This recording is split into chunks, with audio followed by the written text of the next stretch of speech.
قبورهم روضة من الجنة برحمتك يا عزيز يا رحمن. ربنا اغفر لنا ولإخواننا الذين سبقونا بالإيمان ولا تجعل في قلوبنا غلا للذين آمنوا ربنا إنك رؤوف رحيم. ربنا آتنا في الدنيا حسنة وفي الآخرة حسنة وقنا عذاب النار. صلى الله عليه وسلم محمد وآله وسلم. الحمد لله رب العالمين.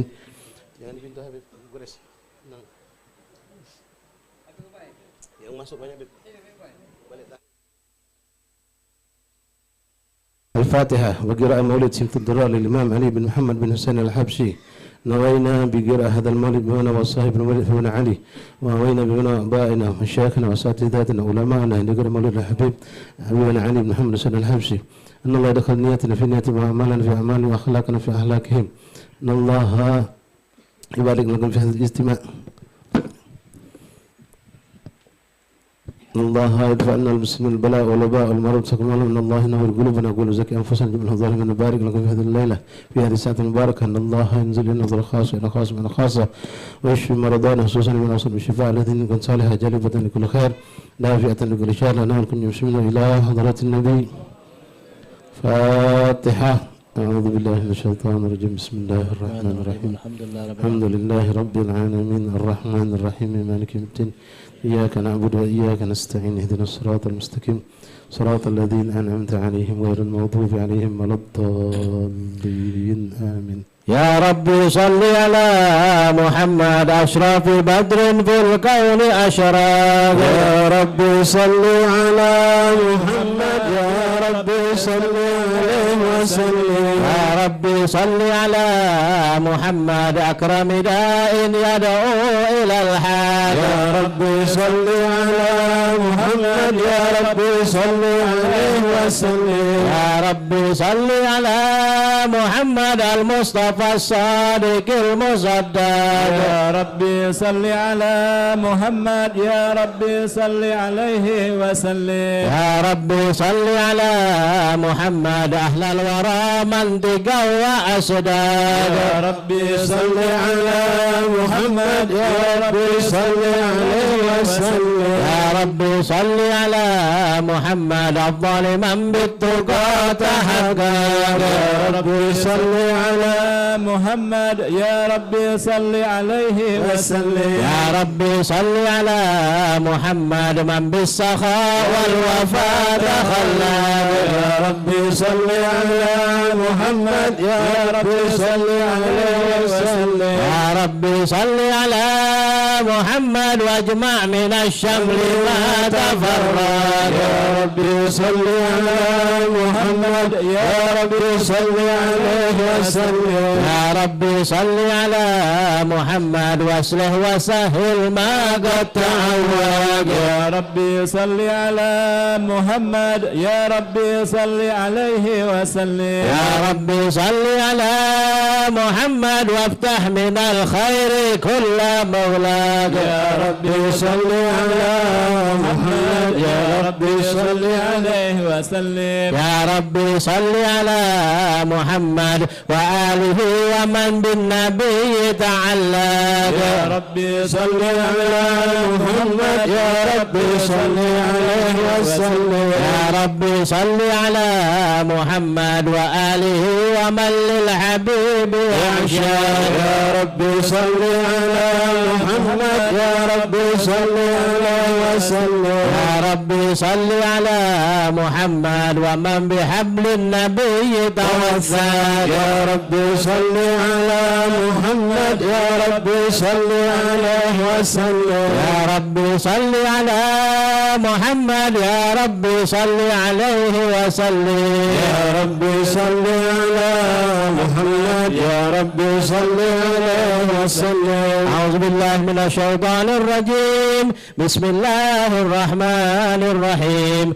إنا فتحنا لك فتحا مبينا ليغفر لك الله ما تقدم من ذنبك وما تأخر ويتم نعمته عليك ويهديك صراطا مستقيما وينصرك الله نصرا عزيزا. لقد جاءكم رسول من أنفسكم عزيز عليه ما عنتم حريص عليكم بالمؤمنين رؤوف رحيم. فإن تولوا فقل حسبي الله لا إله إلا هو عليه توكلت وهو رب العرش العظيم. إن الله وملائكته يصلون على النبي يا أيها الذين آمنوا صلوا عليه وسلموا تسليما.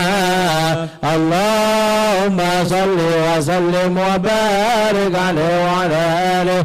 بسم الله الرحمن الرحيم. الحمد لله القوي سلطانه الواضح برهانه المبسوط في الوجود كرامه وإحسانه صلى الله عليه تعالى مجده وعظم شانه. خلق الخلق لحكمه وطوى عليها علمه وبسط لهم من فائد المنة ما جرت به في أقداره القسمة. فأرسل إليهم أشرف خلقه وأجل عبيده رحمة. تعلقت إرادته الأزلية بخلق هذا العبد المحبوب فانتشرت آثار شرفه في عوالم الشهادة والغيوب صلى الله عليه. فما أجل هذا المن الذي تكرم به المنان وما أعظم هذا الفضل الذي برز من حضرة الإحسان. صورة كاملة ظهرت في هيكل محمود فتعترت بوجودها أكناف الوجود وطرزت برد العوالم بتراث التكريم. اللهم صل وسلم أشرف الصلاة والتسليم على سيدنا ونبينا محمد الرؤوف الرحيم. اللهم صل وسلم اللهم صل وسلم وبارك عليه وعلى آله. تجلى الحق بعلم قدره الواسع تجلى ينقضى بانتشار فضله بالقريب والشاسع. فالحمد الذي لا ظهر الأضرار في دعداد ولا يمل تكرار بكثرة ترداد. صلى الله عليه حيث أبرز من عامل إن كان سورة هذا الإنسان صلى الله عليه يتشابه بوجوده الثقلان وتنتشر أسراره في الأكوان. فما من سر اتصل به قلب منيب إلا من ثوابه فضل الله على هذا الحبيب صلى الله عليه. يا قلب من سرور قد توالى بحبيب أن الأمان ما نالا. جل من شرب الوجود بالنور ومر كون بهجة وجمالا صلى الله عليه. قد ترقى بالحسن على مقامه وتناهى بمجده وتعالى. لاخذته العيون في مثجلته بشرا كاملا يزيح الضلال.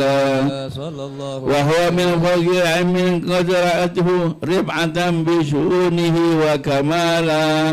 فسبحان الذي أبرز من حضرة الامتنان ما يعجز عن وصفه اللسان ويهابي تعكر معانيه الجنان. صلى الله عليه. انتشرت منه بعالم البطون والظهور ما ملأ الوجود خلق النور. وتبارك الله من إله كريم بشرتنا آياته في ذكر الحكيم برسالة. لقد جاءكم رسول من أنفسكم عزيز عليه ما عنتم حريص عليكم بالمؤمنين رؤوف رحيم.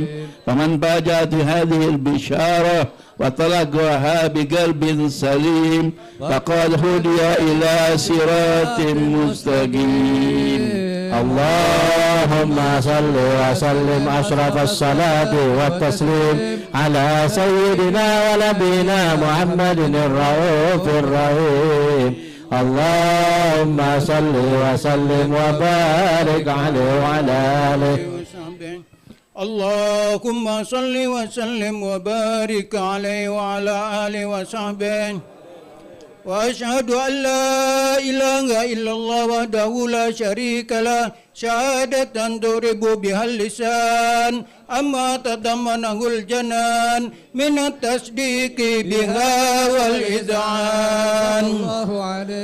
تثبت بها في الصدور من الإيمان قواعد وتلوه على أهل اليقين من شر ذلك الإذعان وتصديق شواهده صلى الله عليه. وأشهد أن سيدنا محمدا عبد الصادق في قوله وفعله والمبلغ عن الله ما أمره بتبليغه لخلقه من فرضه ونفله صلى الله عليه. عبد أرسله الله للعالمين بشيرا ونذيرا فبلغ الرسالة وأدى الأمانة وهدى الله به من الأمة بشرا كثيرا صلى الله عليه. فكان في ظلمة الجهل للمستبشرين سراجا وقمرا منيرا وما أعظمها من منة تكرم الله بها على البشر اللهم صل وسلم عليه. وما أوسعها من نعمة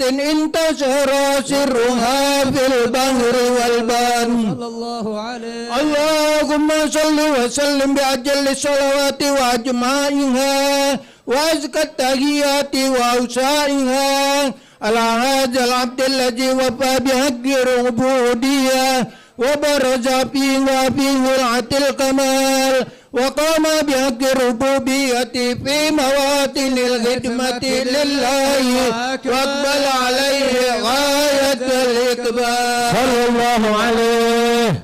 صلاة يتصل بها روح المصلي عليه به فينبسط في قلبه نور سر تعلقه به وحبه ويكتب بها بعناية الله في حزبه وعلى آله وصحبه الذين ارتقوا صهوة المجد بقربه وتفيأوا دلال الشرف الأصل بوده وحبه ما أكثر الأكوان بنشر ذكراهم نصيب. اللهم صل وسلم أشرف الصلاة والتسليم على سيدنا ونبينا محمد الرؤوف الرحيم. اللهم صل وسلم وبارك عليه وعلى آله. اللهم صل وسلم وبارك عليه وعلى آله وصحبه.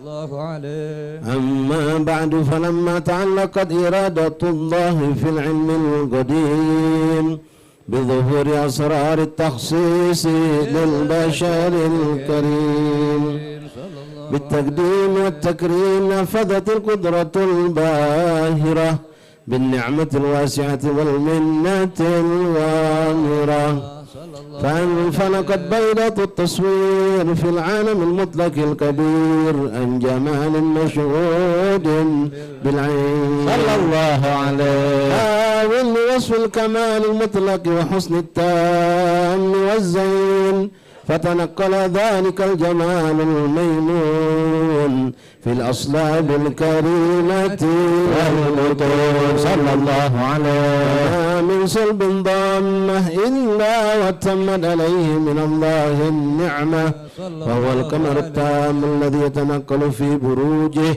ليتشرف به موطن استقراره وموضع خروجه صلى الله عليه. قالت الأقدار الأزلية بما قضت وأظهرت من سر هذا النور ما أظهرت وخصصت به من خصصت صلى الله عليه. فكان مستقره في الأصلاب الفاخرة والأرحام الشريفة الطاهرة حتى برز في عالم الشهادة بشرا لا كالبشر. اللهم صل وسلم عليه. ونورا حير الأفكار ظهوره وبهر فتعلقت همة الراقين لهذه الحروف بأن يركم في هذا القرطاس ما هو لديه من عجائب ذلك النور معروف صلى الله عليه. وإن كانت الأصل لا تفي بشر من شر أوصاف ذلك الموصوف تشويقا للسامعين من خواص المؤمنين وترويحا للمتعلقين بهذا النور المبين وإلا فأنا ترب الأقلام عن شؤون خير الأنام ولكن حزني لا تدوين ما حفظه من سير أشرف المخلوقين وما أكرمه الله به في مولده من الفضل الذي عم العالمين صلى الله عليه. أكد راية في الكون منشورة على مر الأيام والشهور والسنين داعي التعلق بهذه الحضرة الكريمة ولائج التشوق إلى السماء أوصافها العظيمة، ولعل الله ينفع به المتكلم والسامع ويدخلان في شفاعة هذا النبي الشافع ويتروحان بروح ذلك النعيم. اللهم صل وسلم أشرف الصلاة والتسليم على سيدنا ونبينا محمد الرؤوف الرحيم. اللهم صل وسلم وبارك عليه وعلى آله.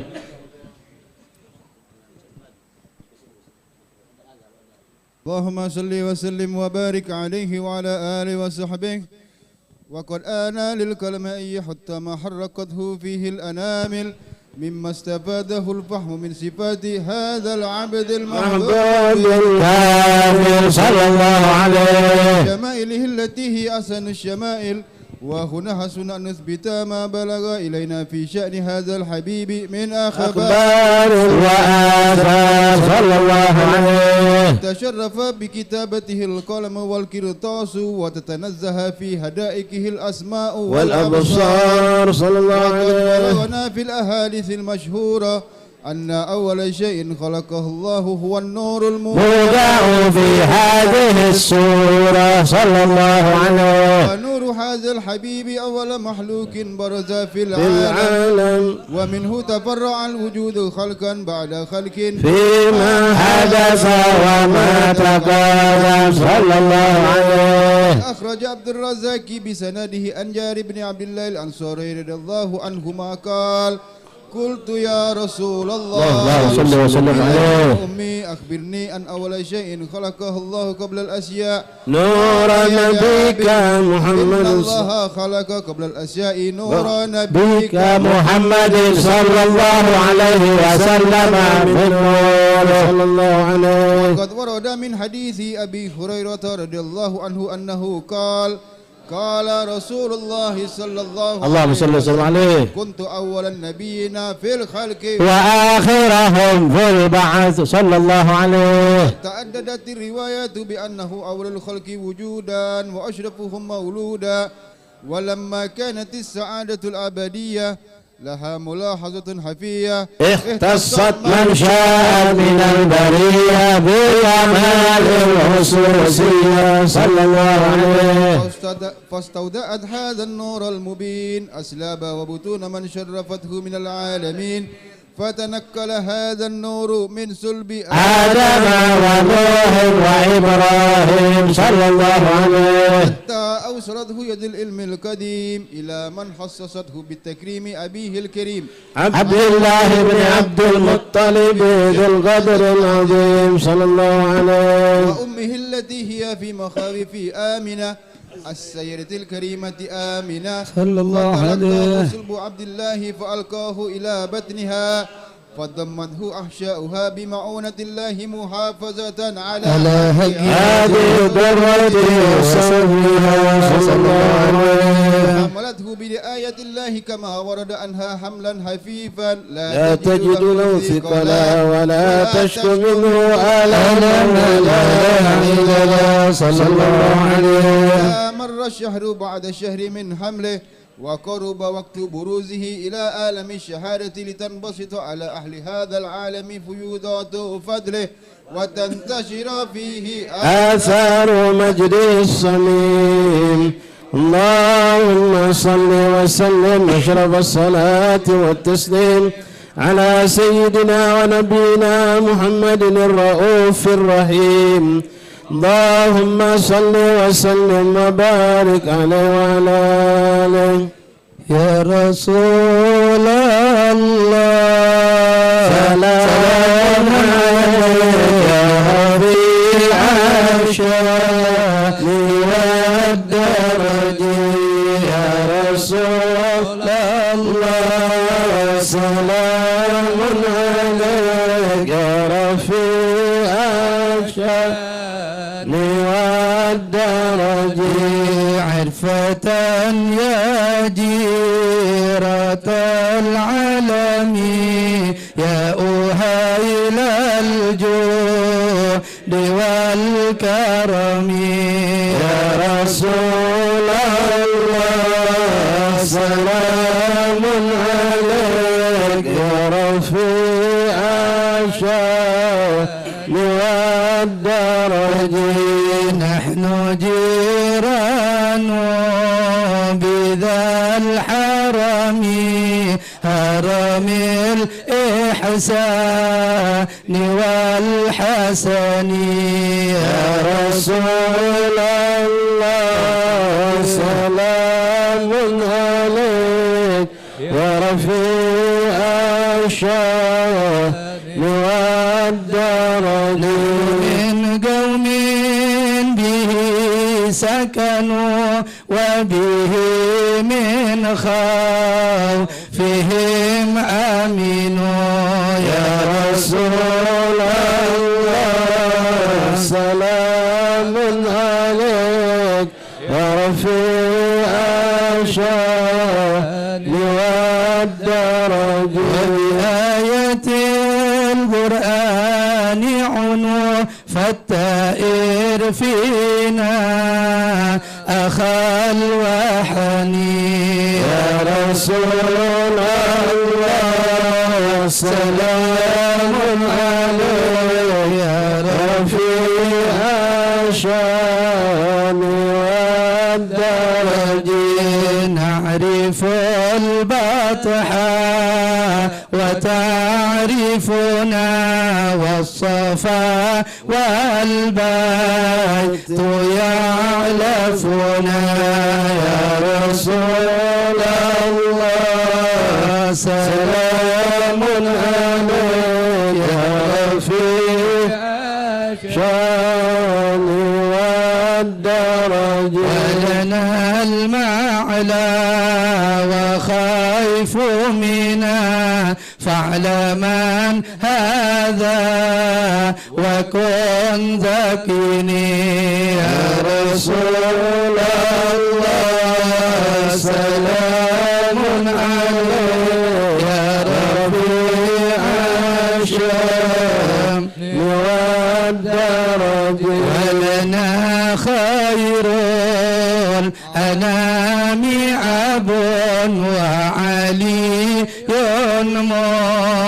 مرتضى حسبه يا رسول الله سلام عليك يا رفيع الشان والدرج إلى السبطين ننتسب نسبا ما فيه من دخني يا رسول الله سلام عليك يا رفيع الشان والدرج كم إمام بعده خلفوا من حسادات بذا عرفوا يا رسول الله سلام عليك يا رفيع الشان والدرج أهل بيت المصطفى الطهري هم أمان الأرض فالذكري يا رسول الله سلام عليك يا رفيع الشان والدرج رب فانفعنا ببركتهم واهدنا الحسنى بحرمتهم يا رسول الله سلام عليك يا رفيع الشان وأمتنا في طريقتهم ومعافاتهم من الفتن يا رسول الله سلام عليك يا الشان والدرج اللهم صل وسلم وبارك عليه وعلى آله اللهم صل وسلم وبارك عليه وعلى آله وصحبه ومن علق به هذه الدرة المكنونة والجوهرة المسونة والكون كله يصبح ويمسي في سرور وابتهاج بقرب ظهور إشراق هذا السراج والعيون متشوفة إلى بروزه متشوقة إلى اتقاء جواهر كنوزه صلى الله عليه وكل دابة قريش نطقت بفصح العبارة مؤلنة بكمال البشارة وما من حامل حملت في ذلك العام إلا أتت في حملها بظلام من بركات والسعادة هذا الإمام صلى الله عليه ولم تزل الأرض والسماوات متضمحة بإثر الفرح بملاقاة أشرف البريات وبروزه من عالم الخفاء إلى عالم الظهور بعد التنقل في البطون والظهور صلى الله عليه فأظهر الله في الوجود بهجة التكريم وبسط في العالم كبير مائدة التشريف وتعظيم ببروز هذا البشر الكريم اللهم صل وسلم أشرف الصلاة والتسليم على سيدنا ونبينا محمد الرؤوف الرحيم اللهم صل وسلم وبارك عليه وعلى آله اللهم صل وسلم وبارك عليه وعلى آله صلى الله عليه وحين قرب أوان ودع هذا الحبيب أعلنت السماوات والأرضون ومن فيهن بالترحيب صلى الله عليه وأمطار الجود الإلهي على أهل الوجود تثير وألسنة الملائكة بالتبشير للعالمين تعيد سبحان الله الحمد لله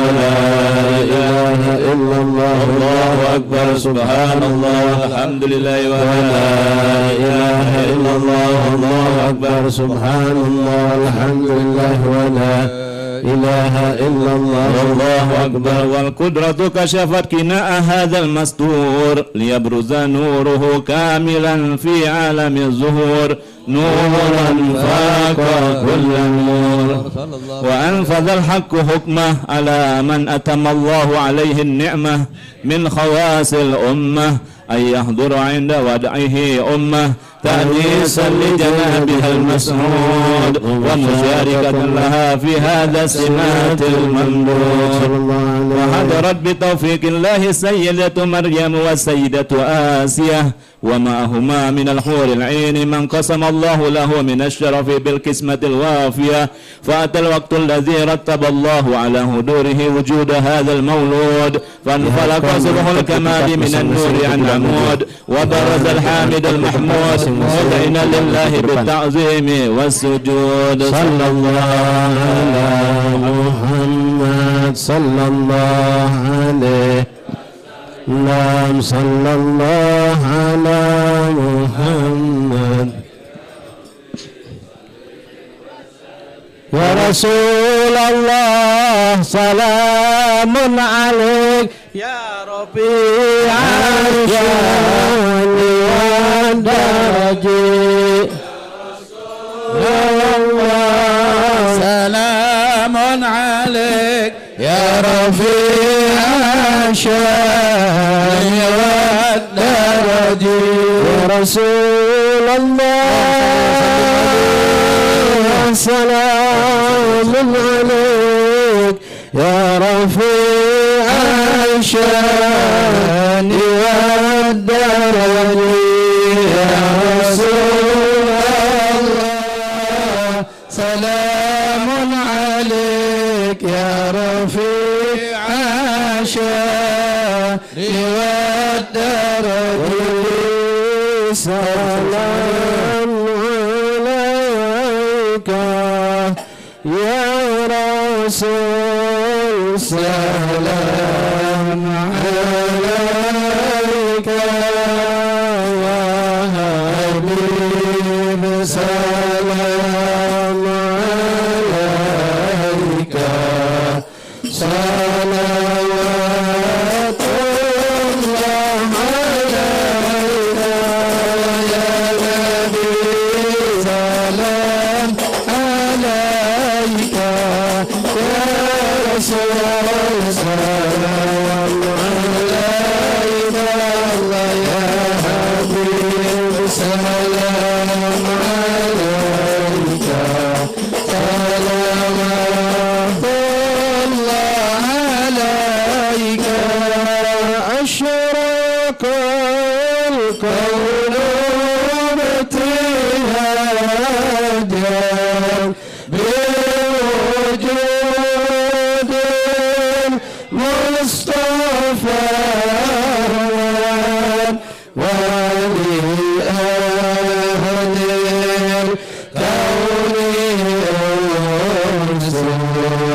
المشافى في القيامة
المشفع في القيامة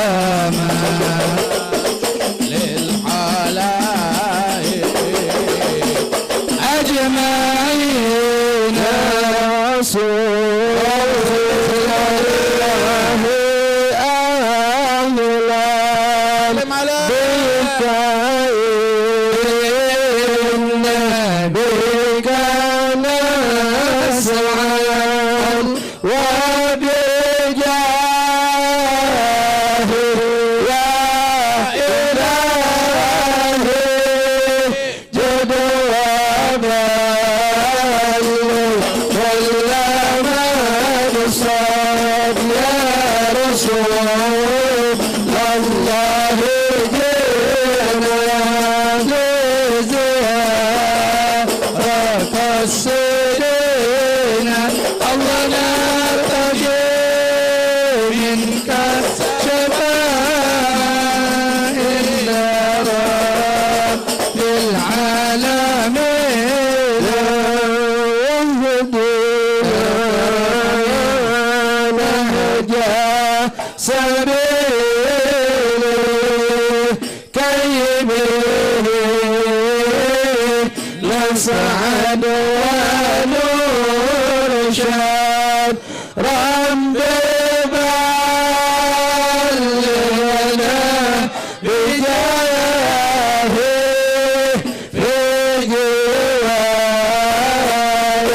خير مجد يا رسول الله صلى الله عليه محمد للزيارة وسيدنا ونرتجي منك شفاء إلى رب العالمين والتواب طب علينا يا تواب طب علينا وارحمنا وانظر إلينا وارحمنا وانظر إلينا يا تواب طب علينا يا تواب طب علينا وارحمنا وانظر إلينا وارحمنا وانظر إلينا يا تواب طب علينا يا تواب طب علينا سامحنا فيما جرينا سامحنا فيما جرينا يا تواب طب علينا يا تواب طب علينا وارحمنا وانظر إلينا وارحمنا وانظر إلينا يا تواب طب علينا يا تواب طب علينا اغفر لنا ولوالدينا اغفر لنا ولوالدينا يا تواب طب علينا يا تواب طب علينا وارحمنا وانظر إلينا وارحمنا وانظر إلينا وصلاة الله تشرف الرسل محمد وسلام مستمر كل حين يتجدد صلى الله على محمد صلى الله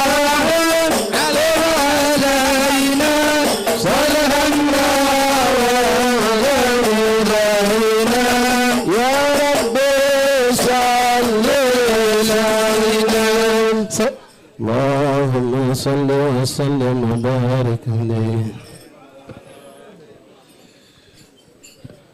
Selanjutnya pembacaan syama'il, memintakan kepada guru kita Al-Habib Husaini bin Hilmi Al-Kafal, tafadhal mashkura.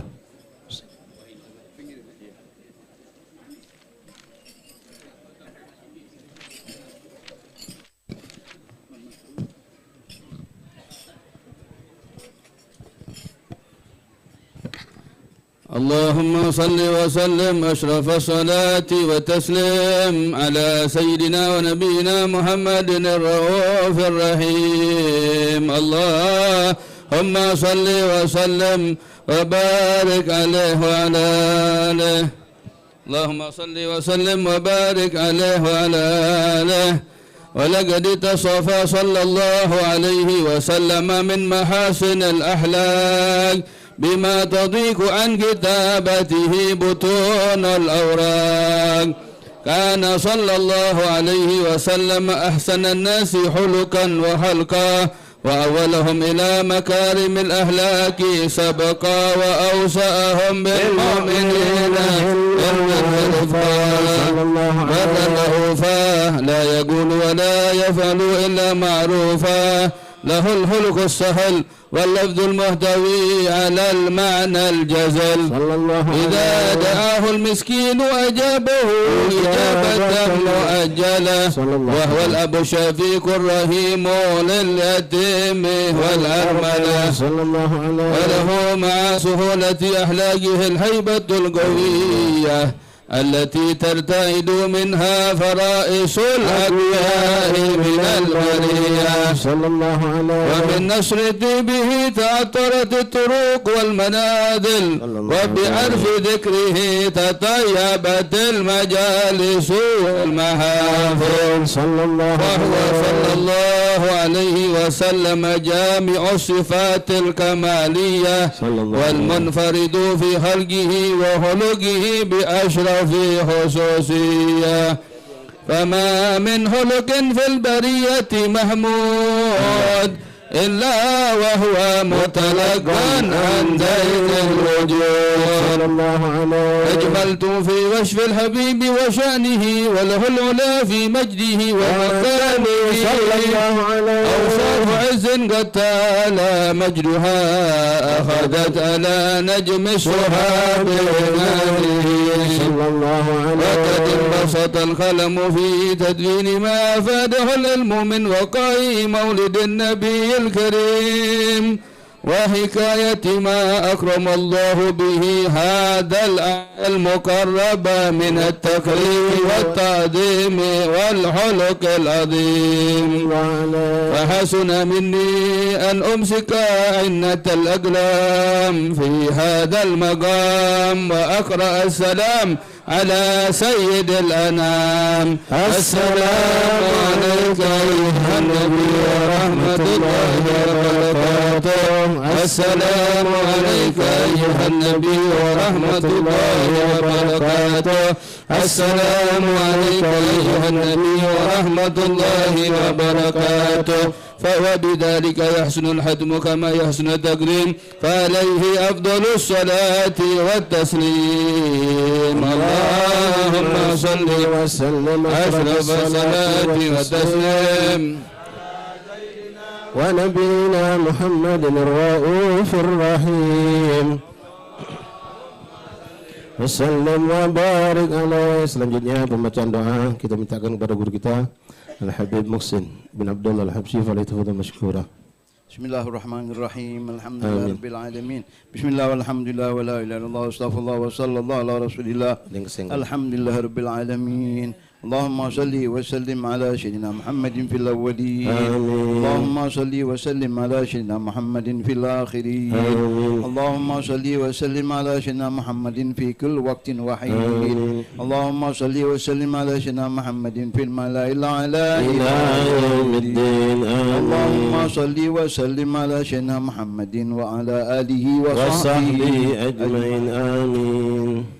ولما نظم الفكر من دراري الأوصاف المحمدية عقودا توجهت إلى الله متوسلا بسيدي وحبيبي محمد صلى الله عليه وسلم أن يجعل سعيي فيه مشكورا وفعلي فيه محمودا، وأن يكتب عملي بالأعمال المقبولة وتوجهي في التوجهات الخالصة والصلات الموصولة. اللهم يا من إليه تتوجه الأعمال فتعود ظافرة، وعلى باب عزته تحط الرحال فتغشاها منه الفيوضات الغامرة. نتوجه إليك بأشرف الوسائل لديك سيد المرسلين عبدك الصادق الأمين سيدنا محمد الذي عمت رسالته العالمين. آمين.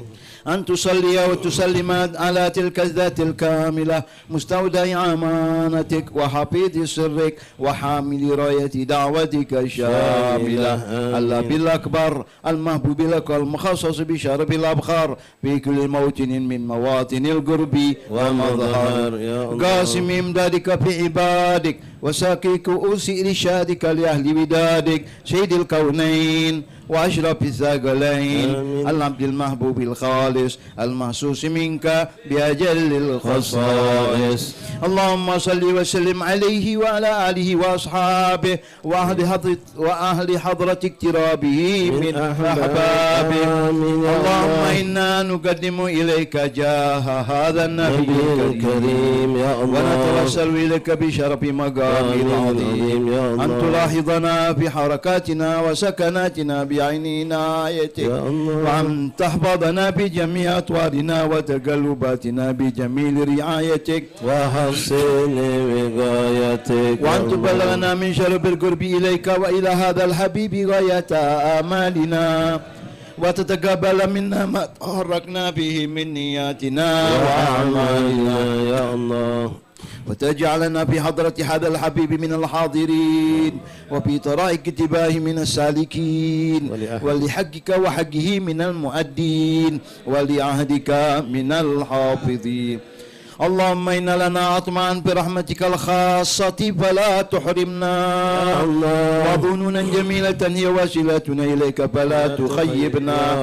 آمنا بك وبرسولك وما جاء به من الدين، وتوجهنا به إليك مستشفعين أن تقابل المذنب منا بالغفران والمسيء بالإحسان والسائل بما سأل والمؤمل بما أمل، وأن تجعل لنا ممن نصر هذا الحبيب ووازره ووالاه وظاهره وأم ببركته وشريف بجهته أولادنا ووالدينا وأهل قطرنا ووالدينا وجميع المسلمين والمسلمات والمؤمنين والمؤمنات في جميع الديار، وأدم راية الدين القويم بجميع الأقدار منشورة ومعالم الإسلام والإيمان بأهلها معمورة معنا وصورة، واكشف اللهم كربة المكروبين واقضي دين المدينين واغفر للمذنبين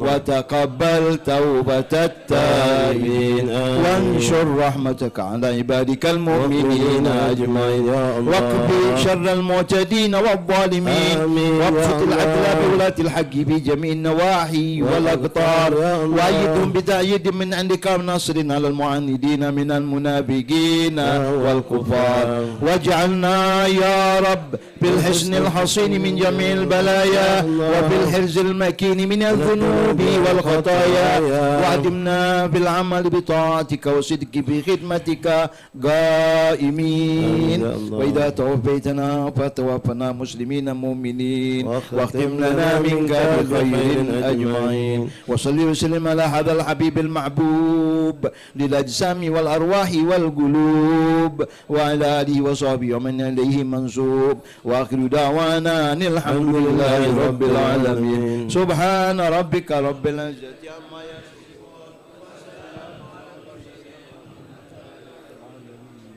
فاتحة.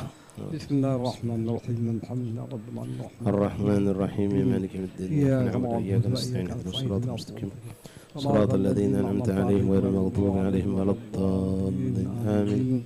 بسم الله الرحمن الرحيم الحمد لله رب العالمين اللهم صل وسلم على سيدنا محمد وعلى آل سيدنا محمد ربنا تقبل منا انك انت السميع العليم وتب علينا انك انت التواب الرحيم ربنا آتنا في الدنيا حسنة وفي الآخرة حسنة وقنا عذاب النار وصلى الله على سيدنا محمد النبي وعلى آله وصحبه وسلم والحمد لله رب العالمين. قبول تقبل الله منكم.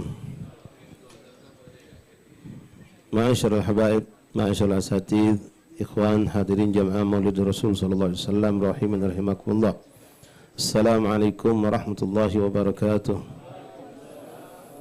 Alhamdulillah, thumma alhamdulillah, thumma alhamdulillah, lakal hamdu syukra ya rabbana. Bersyukur kita kepada Allah Subhanahu wa taala yang kembali mengumpulkan kita bersama orang-orang tua kita, bersama para guru kita, berkumpul untuk mengagungkan, mensyiarkan daripada Maulid Rasul sallallahu alaihi wasallam. Yang mana pada petang hari ini kita berkumpul di rumah kediaman Al-Habib Al-Arabillah Al-Habib Muhammad bin Muhsin As-Segaf atau lebih akrab kita panggil dengan Habib Cik Waspada. Yang mana sebagaimana maklum, alhamdulillah dari masa hidup beliau di rumah ini telah kita adakan majlis ta'lim setiap petang ba'dal asar yaumul arbi'ah.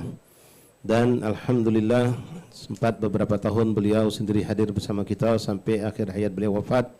Sempat diadakan Maulid Nabi sallallahu alaihi wasallam di bulan Rabiul Awal. Setelah selang beberapa hari dari situ beliau pun sakit dan wafat pun di bulan Rabiul Awal.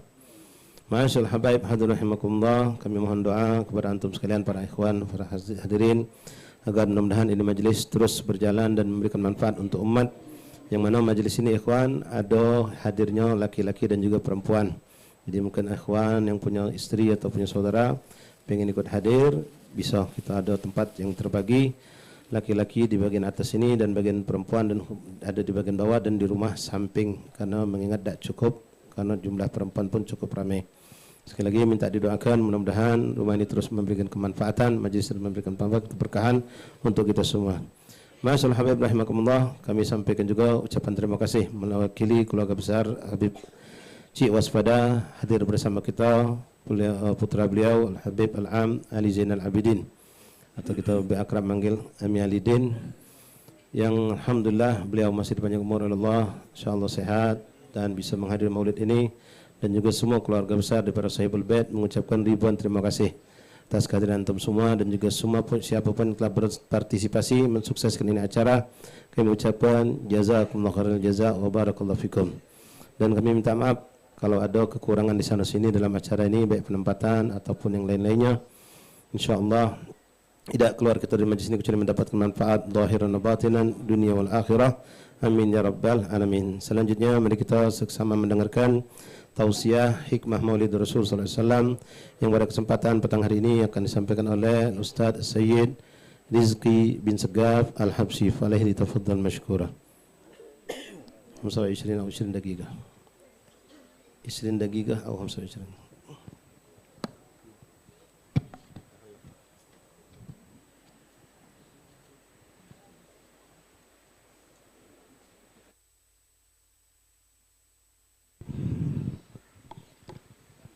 بسم الله الرحمن الرحيم.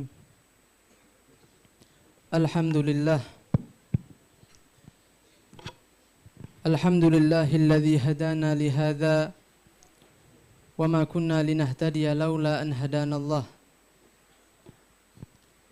اللهم صل على سيدنا محمد الفاتح لما أغلق والخاتم لما سبق ناصر الحق بالحق والهادي إلى صراطك المستقيم وعلى آله وصحبه حق قدره ومقداره العظيم. سبحانك لا علم لنا إلا ما علمتنا إنك أنت العليم الحكيم وتب علينا إنك أنت التواب الرحيم. بربي قيامي لا بنفسي ولا السوى فشكري له سبحانه وثنائي. السلام عليكم ورحمة الله وبركاته.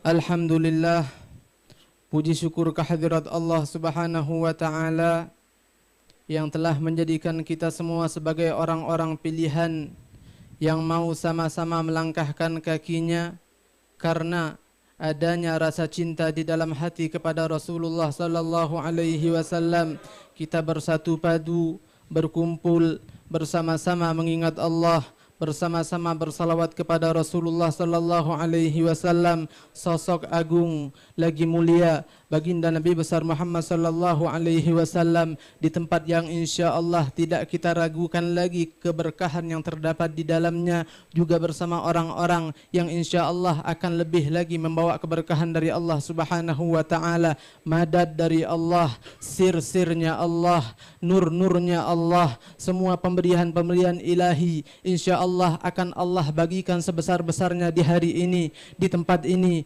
untuk semua orang-orang yang hadir. Amin, Allahumma amin. Ma'asyiral hadirin rahimakumullah, suatu kebanggaan kelak setelah ajal menjemput, ketika kita mau berkumpul, ketika hidup di dunia dulu karena Rasulullah saya mau berkumpul, karena ingin mendengar kisah-kisah Rasulullah, saya keluar dari rumah saya tinggalkan pekerjaan yang sedang menyibukkan saya karena Allah, karena Rasulullah sallallahu alaihi wasallam. Bekal yang sangat hebat yang insya Allah akan kita lihat nanti. Rasulullah sallallahu alaihi wasallam di alam barzakh menemani kita, di alam mahsyar menemani kita, hingga kita sampai ke pintu surga, hingga kita kelak hidup bersama Rasulullah sallallahu alaihi wasallam di dalam surganya Allah Subhanahu wa taala.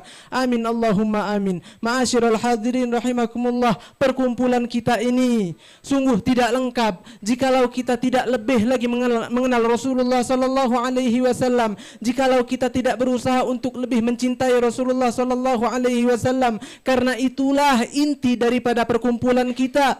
Jikalau kita berkumpul kemudian kita kembali ke rumah, keadaan kita tidak berubah, maka tidak ada apa-apa yang kita dapatkan. Marilah hadirin rahimakumullah, sebagaimana seringkali kita baca sebuah ayat yang berbunyi laqad kana lakum fi rasulillahi uswatun hasanah. Sungguh telah terdapat pada dirinya Rasulullah sallallahu alaihi wasallam bagi kalian semua uswatun hasanah, sebuah suri tauladan yang baik. Artinya kita harus ikut kepada pola hidupnya beliau, dan tidak akan bisa kita lakukan hal tersebut kecuali kita kenal kepada beliau. Hadirin rahimakumullah, mungkin tata cara makan Rasulullah sudah kita ketahui. Beliau makan menggunakan tangan yang kanan. Sebelum dan setelah makan beliau membaca doa. Ketika beliau masuk ke toilet, beliau pun ada doa yang diajarkan kepada kita. Ketika beliau ingin tidur dan bangun tidur pun ada doa yang insya Allah bukan hanya hafal namun kita terapkan. Namun ma'asyiral hadirin rahimakumullah, di sana ada perkara yang mungkin lebih dari semua itu. Hal-hal yang tadi kita sebutkan adalah hal-hal yang hebat, yang agung, yang perlu kita amalkan. Namun hadirin rahimakumullah, ada satu hal perkara yang mungkin lebih harus kita utamakan dari semua yang kita sebutkan tadi untuk kita yang hidup pada akhir zaman ini. Apa itu ma'asyiral hadirin? Yaitu bagaimana perihalnya Rasulullah sallallahu alaihi wasallam dengan dunia yang hina ini. Kita hidup di akhir zaman. Di masa-masa dunia bersolek dengan semua keindahan yang terdapat padanya. Banyak yang terlena. Banyak yang jatuh cinta padanya. Banyak yang lebih mengagung-agungkan dunia daripada Allah dan Rasulullah sallallahu alaihi wasallam. Banyak yang lebih mencintai dunianya ketimbang salat 5 waktunya. Banyak lebih mencintai dunianya ketimbang kedua orang tuanya. Marilah hadirin rahimakumullah, marilah kita kenali bagaimana perihalnya Rasulullah sallallahu alaihi wasallam terhadap dunia yang hina ini. Ma'asyiral hadirin rahimakumullah, kita sudah tahu bahwa Rasulullah sallallahu alaihi wasallam rumahnya berlantaikan tanah. Kita sudah tahu bahwa Rasulullah sallallahu alaihi wasallam tidak banyak baju yang beliau miliki, dan hampir semua baju-baju tersebut terdapat tambalan yang ditambal dengan tangan mulia beliau sallallahu alaihi wasallam.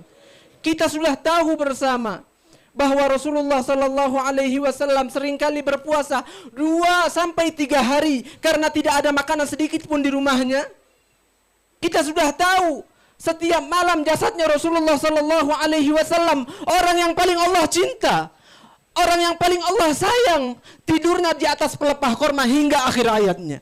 Hadirin rahimakumullah, hingga Rasulullah sallallahu alaihi wasallam pun berdoa, Allahumma ahyini miskina wa amitni miskina wahsyurni fi zumratil masakin. Ya Allah, hidupkanlah aku dalam keadaan miskin. Wafatkanlah aku juga kelak ya Allah dalam keadaan miskin. Dan kelak bangkitkanlah aku juga ya Allah ya Tuhanku bersama orang-orang miskin. Itulah Rasulullah sallallahu alaihi wasallam yang kita kenal sebagai orang yang paling layak untuk dimuliakan di dunia dan juga di akhirat. Seorang sosok yang paling Allah cinta. Sebuah sosok yang paling Allah sayang. Seseorang yang tidak akan pernah Allah ciptakan surga ataupun neraka jikalau bukan karena beliau sallallahu alaihi wasallam. Namun itu yang beliau pinta. Allah Subhanahu wa taala tawarkan kepada beliau sebuah gunung dari emas dan beliau pun menolaknya. Allah tawarkan kepada beliau untuk menjadi seorang nabi yang memiliki kerajaan. Namun beliau sallallahu alaihi wasallam memilih untuk menjadi seorang nabi yang tidak memiliki apa-apa di rumahnya. Ma'asyiral hadirin rahimakumullah, beliaulah suri tauladan kita. Ada yang sanggup untuk meniru beliau? Ada yang sanggup untuk mengikuti 100% pola hidupnya beliau sallallahu alaihi wasallam? Tidak akan sanggup ma'asyiral hadirin. Tak sedikit pun kita sanggup untuk menuruti perihal sallallahu alaihi wasallam dalam hal ini. Namun hadirin rahimakumullah, apakah kita tidak pernah berdoa kepada Allah agar Allah cabut dari hati kita ini kecintaan terhadap dunia? Tidak pernah meminta untuk hidup miskin, tidak apa-apa. Tidak pernah meminta kepada Allah hingga mati nanti ya Allah biarkan aku dalam keadaan miskin, tidak apa-apa. Namun pernahkah hadirin rahimakumullah kita berpikir, kita teringat, terbesit di dalam hati kita untuk berdoa kepada Allah agar Allah mencabut dari hati kita ini kecintaan terhadap dunia? Sungguh patokan kemuliaan seseorang tak akan pernah dilihat daripada dunia yang ia miliki. Jikalau itu sebagai patokan, maka sungguh Rasulullah sallallahu alaihi wasallam adalah makhluk yang paling mulia.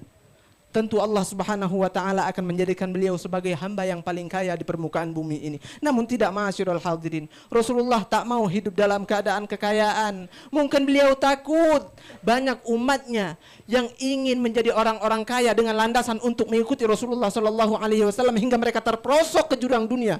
Wal'iyadzubillah. Hadirin rahimakumullah. Rasulullah sallallahu alaihi wasallam adalah suri tauladan yang baik, yang rela mengorbankan semua hidupnya, semua waktu yang ia miliki, semua hal yang ia miliki untuk kita umatnya.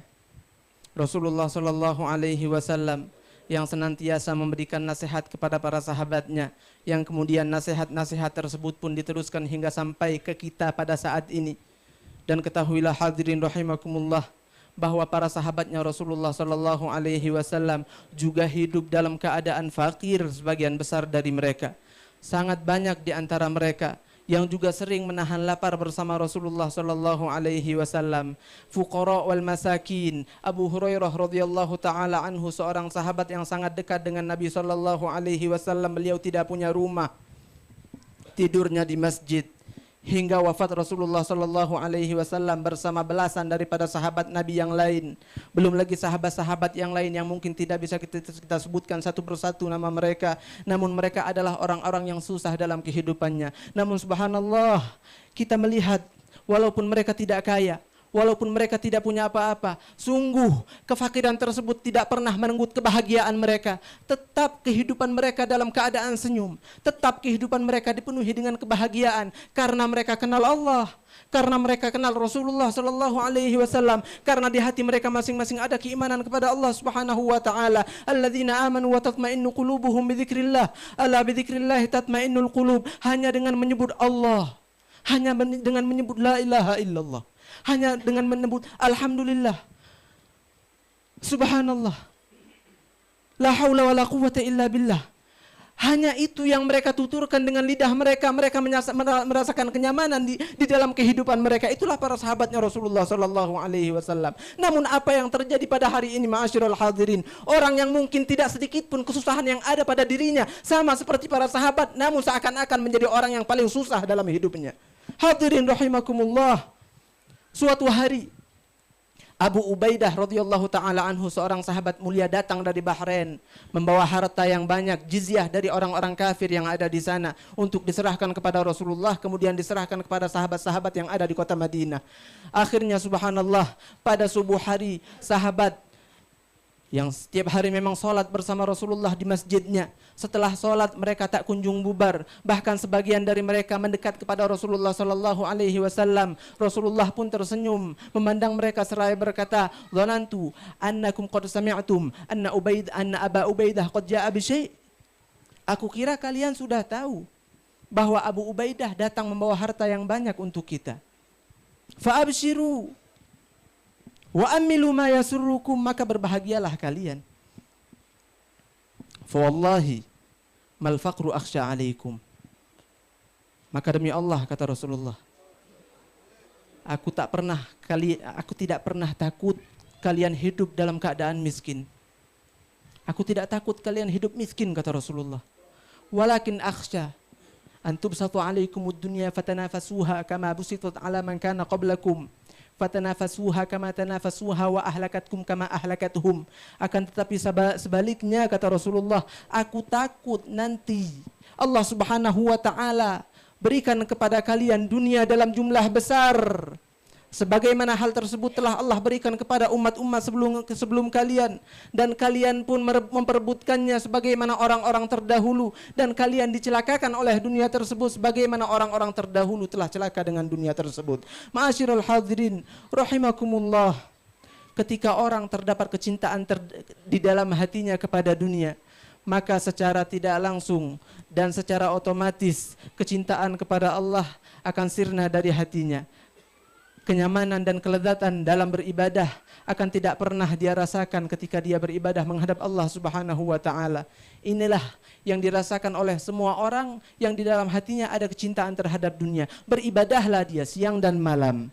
Silahkan dia bersedekah sana dan sini. Silahkan dia berzakat sebanyak-banyaknya. Namun di dalam hatinya ada kecintaan terhadap dunia, tak akan hatinya tersebut merasakan kenikmatan dari ibadah yang dia lakukan. Oleh karena itu, kita teringat akan sebuah riwayat yang diriwayatkan oleh Al-Imam Abu Umamah Al-Bahili, bahwasannya beliau berkata, ketika Rasulullah sallallahu alaihi wasallam diutus, syaitan-syaitan yang ada mengadu kepada pemimpin beliau yang bernama Iblis la'anahullah.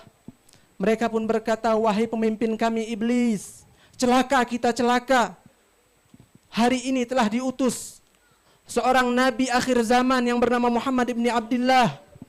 Wa ummatuhu khairu ummah, dan umatnya adalah umat terbaik. Tak akan bisa kita mengganggu mereka dan menipu mereka.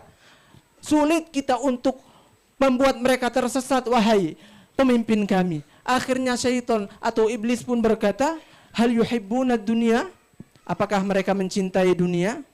Syaitan-syaitan tersebut pun berkata, na'am yuhibbuna dunia. Ya, kebanyakan mereka adalah orang-orang yang masih di dalam hatinya terdapat kecintaan terhadap dunia. Bagus, kata iblis. Cukup hal tersebut, lebih dari cukup bahkan untuk membuat mereka tersesat, dan tidak harus mereka menyembah patung-patung yang ada. Tidak harus mereka menyembah patung yang ada, cukuplah kecintaan mereka terhadap dunia untuk menjadi sumber kesesatan yang akan menjerumuskan mereka ke dalam jurang api neraka, wal'iyadzubillah. Hadirin rahimakumullah, orang yang cinta kepada dunia adalah orang yang terdapat kesalahan yang banyak di dalam hatinya.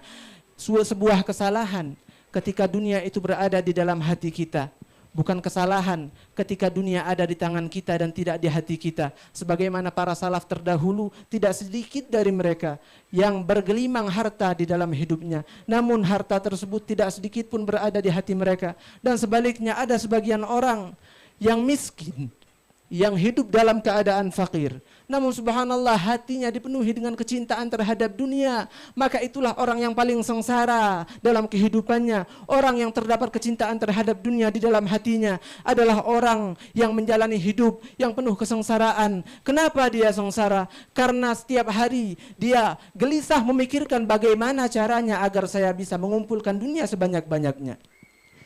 Jikalau dia gagal, dia akan bersedih dan penuh kesengsaraan. Jikalau dia berhasil, maka hatinya akan dipenuhi dengan kegelisahan dan ketakutan. Takut Kalau dunia yang telah dia dapatkan dengan susah payah akan pergi meninggalkannya.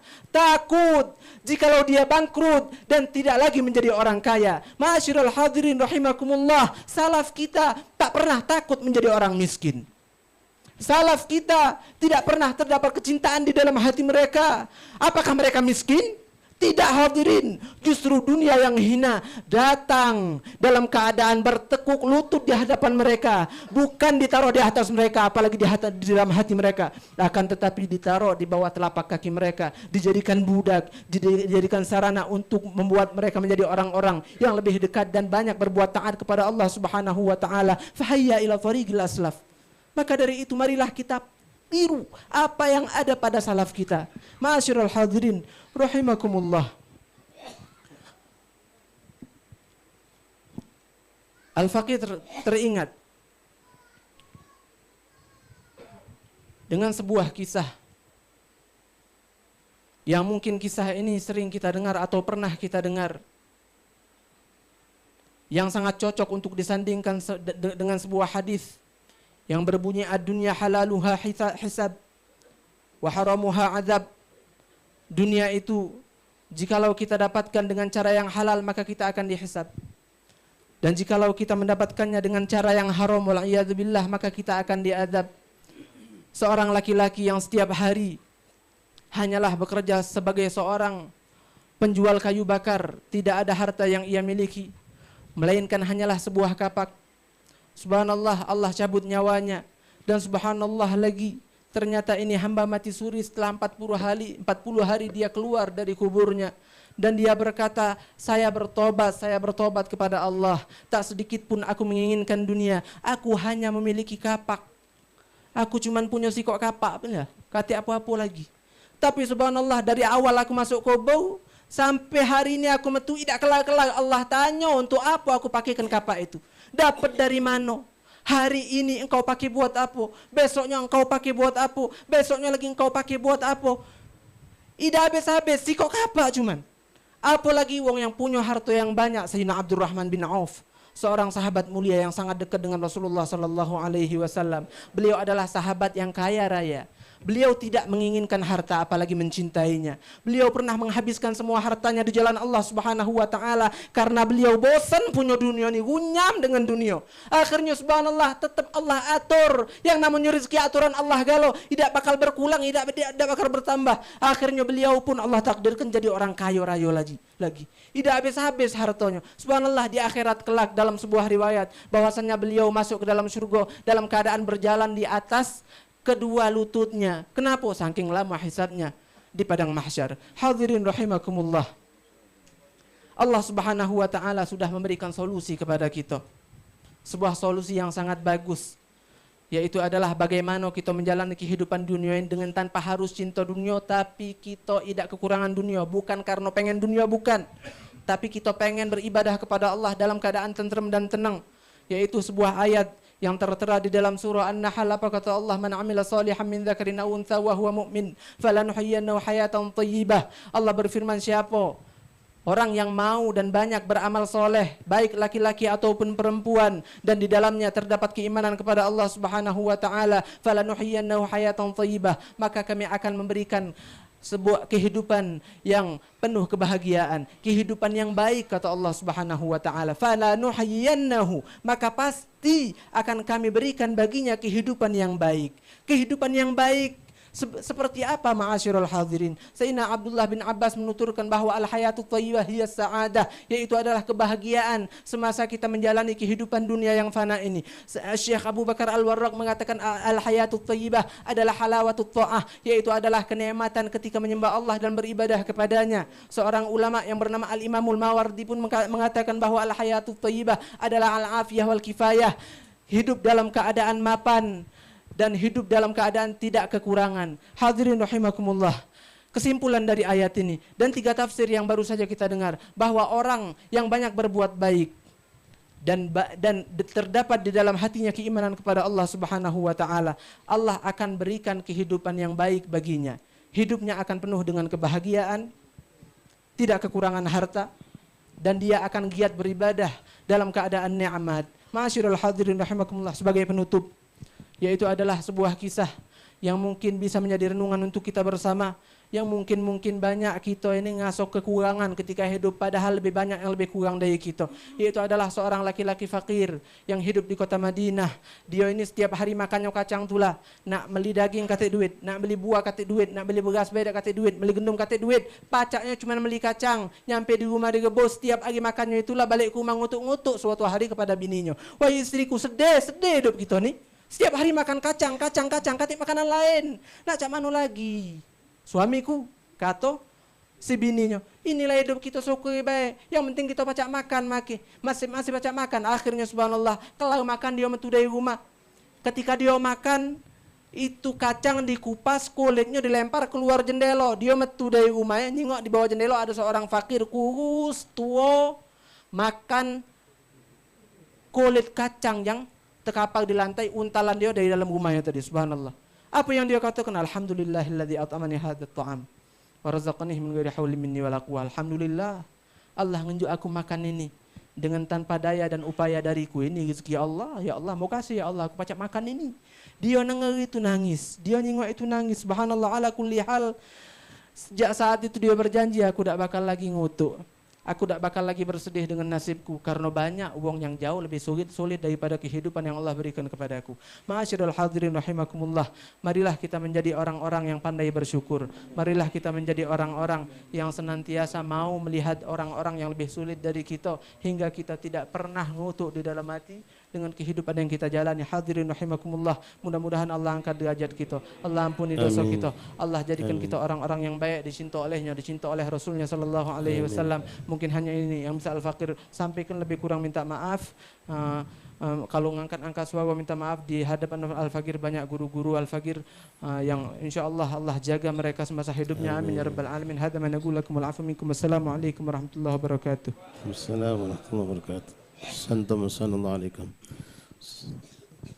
Terima kasih kami ucapkan kepada Al-Ustaz Sayyid Rizki bin Segaf Al-Habsyi atas apa yang beliau sampaikan. Mudah-mudahan kita bisa mengambil daripada banyak ilmu, dan mudah-mudahan bukan sekadar menerima tapi juga mengamalkan dalam kehidupan sehari kita semampu kita melaksanakannya insya-Allah taala. Selanjutnya talqin zikir kami mintakan kepada guru kita Al-Ustaz Muhsin bin Hasan Baftain, kemudian ditutup dengan doa syifa oleh Ustaz Alwi bin Isa Segar.